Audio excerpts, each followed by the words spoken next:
Архимбек Текешев. Архимбек Текешев, да? Все. Ваш проект Баке, да? Я представлял свой проект развития Кыргызстана, развития страны через развитие регионов. В этом проекте я применил теорию эффективного спроса Кейнса, кейнсианская теория, которая в свое время в 30-е годы прошлого века она произвела революцию в экономической мысли. Можете разъяснить эту ситуацию, чтобы людям было понятнее, самому мы тоже поняли, что людям было легко донести. Значит, в 30-е годы английский экономист Джон Мейнард Кейнс выпустил свою книгу «Общая теория занятости, процента и денег», в которой обосновал целесообразность вмешательства государства в экономические процессы, и этой работой он поменял парадигму у экономистов в первую очередь западных стран. Если раньше по закону рынка Всея предложение рождало спрос, то по теории Кейнса, наоборот, спрос рождает предложение. Он поменял точку зрения на экономические процессы, диаметрально поменял. Таким образом, он обосновал, доказал в своей книге, в своей теории, то, что если мы будем активизировать и стимулировать совокупный спрос, тем самым мы добьемся роста и развития экономики. Каким образом? Кейнс предлагал организовать общественные работы. Мы в своем проекте, я в своем проекте предлагаю также организовать массовые работы, но если Кейнс в своей работе в 30-е годы прошлого века, еще раз напомню, предлагал организовать общественные работы даже бесполезные, лишь бы занятость была. Да, лишь бы была занятость правильно, и лишь бы у людей была зарплата. Зарплата является фактором, который регулирует или фактор повышения совокупного спроса или эффективного спроса. Как только у людей появляются деньги, они начинают эти деньги тратить. Они покупают одежду, книги, компьютеры и так далее. Тем самым происходит стимулирование тех отраслей, которые производят эти самые книги, компьютеры, одежду, хлеб, масло, мясо. То есть дает толчок, да? Именно. И она повышение активизации, стимулирования совокупного спроса дает импульс развития экономики в районе, в регионе, по стране в целом. На основании этой теории, вы помните, в конце 20-х и начало 30-х годов прошлого века были кризисы, очень мощные кризисы в Европе. В Европе это 29-33 года. И 29-33 года это была Великая депрессия в Соединенных Штатах Америки. Да. Книга Кейнса вышла в 1936 году. Но после кризиса Рузвельт назвал свой курс «Новый курс», основываясь в том числе основываясь и на теории Кейнса, на теории эффективного спроса. Те объекты, которые были построены в 30-е годы, как в Штатах, так и в Восточной и Западной Европе, они до сих пор функционируют. В Германии в 30-е годы, которые построили автобаны, построенные в 30-е годы, до сих пор функционируют. И на этом форуме, на этом ЕС-форуме я общался с министрами Евросоюза.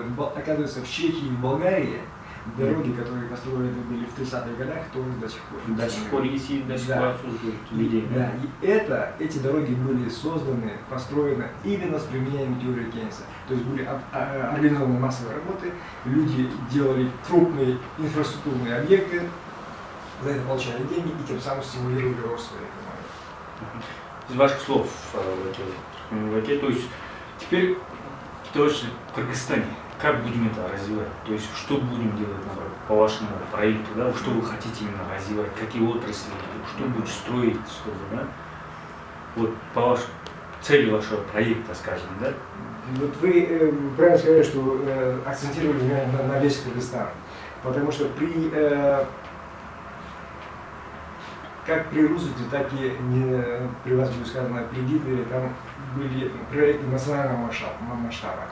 Но при встрече с вице-премьером мне было сказано, что правительство не располагает бюджетом как в 2014 году, мы встречались в 2014 году, так и в 2015 году. Поэтому он мне дал поручение найти населенный пункт и сделать пилотный проект, то есть произвести расчеты на примере населенного пункта с численностью до 10 тысяч человек. То есть опробовать этот проект на примере населенного пункта. И затем я съездил в регионы, я выбрал 2 населенных пункта. Какие можете сказать? Да, это Чолпомбайский Айлок-Мед, в который входят 2 села. Это Таласе. В Таласе, да, Да, Таласе, Чолпомбай. в Карабулинском районе. Да. Это Чолпомбай и Акдубе. Они входят в Чолпомбайский Айлок-Мед. И второе это Кызыламырский Айлок-Мед. Я разговаривал с главами Айлок-Меда. Мы выбрали проблемные места в их аймаках, расставили приоритеты, какие нужно решать в первую очередь, какие можно попозже, на втором, на третьем этапе. И по результатам, я был там 3 дня, мы плотно общались там. По результатам своей поездки я сделал аналитическую записку, где сделал сравнительный анализ, произвел расчеты необходимые и предоставил опять в аппарат вице-премьера. Аппарат вице-премьера спустил это в Минэконом, в профильное министерство. Мы встречались, дискутировали по моему проекту. И мне была дана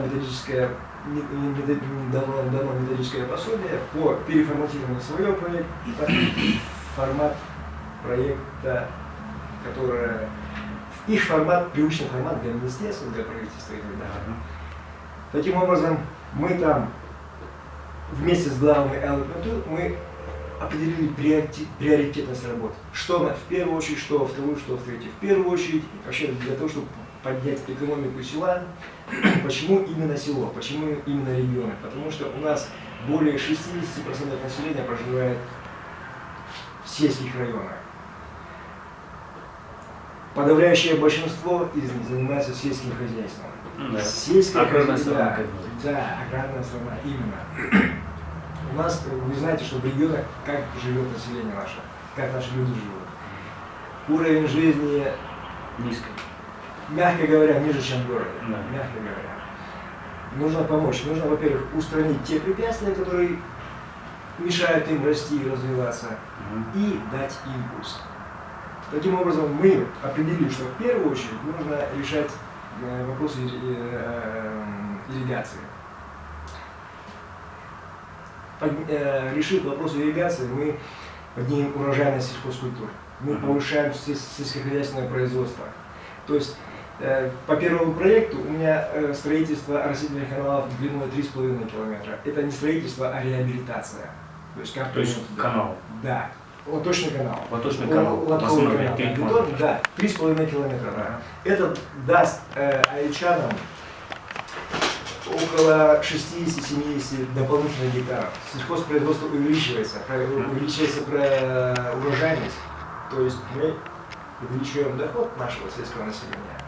Увеличивая доход, они что будут с этими деньгами делать? В первую очередь они будут тратить на себя, на детей, правильно?